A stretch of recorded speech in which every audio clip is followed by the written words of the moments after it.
Hey, Tiffany, you asked for some information and it's really like too much to text. So I'm going to just do a short video and try to forward you information. Okay. Number one, we use the EDI lessons in the first quarter, and this is the list. I showed you them, shared them with everybody before, and that's pretty much the order that they go in. I don't like have a pacing for it, but I can tell you we were in syllabication in week 6. And segmenting and blending in week 7. Week 8, we went on to segmenting and blending, onset, and rhyme,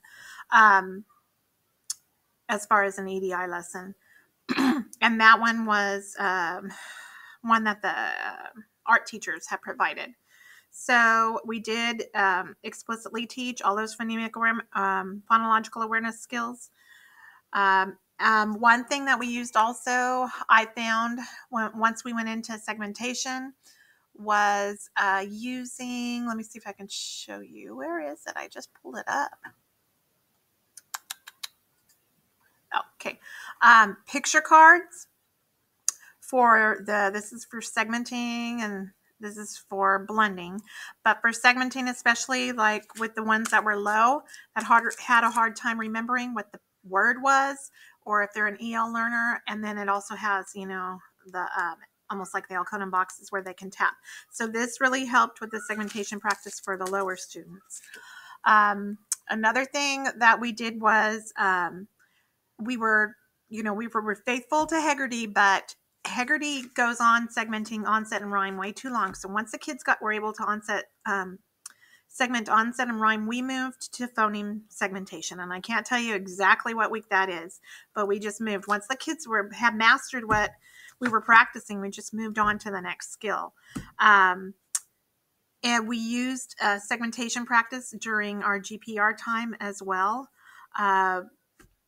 When we were doing Heggerty and they actually had the segmentation practice in there, sometimes they were on like 2 phonemes for too long and 3 phonemes for too long. So we pulled up our Dibble's progress monitoring pages and used those words. So they have mixed practice. So we basically amped up the Heggerty in segmentation, especially. We included, like, one thing I did, and I'll show you, and I can share the link, like during I use a digital calendar. So during digital calendar time, I made a video of myself doing one of the progress monitoring from Dibbles.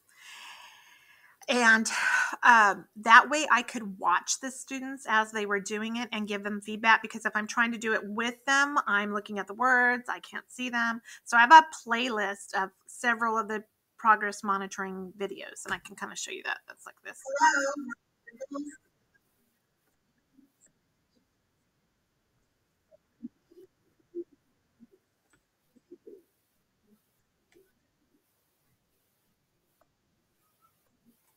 So basically, I require the kids to have their hand up, and they're doing that while I'm watching them. So I have a playlist with those videos, and that really helped as far as their speed practice also. And then the last thing was goal setting. So they knew how many they had to get by what time. Okay, this is where we were at the beginning of the year. This is what we have to be at the middle of the year. The students that weren't meeting that, when I progress monitoring them, I would keep progress monitoring them and let them see their goal. So hopefully that's some strategies that helps. I will also send links with this video.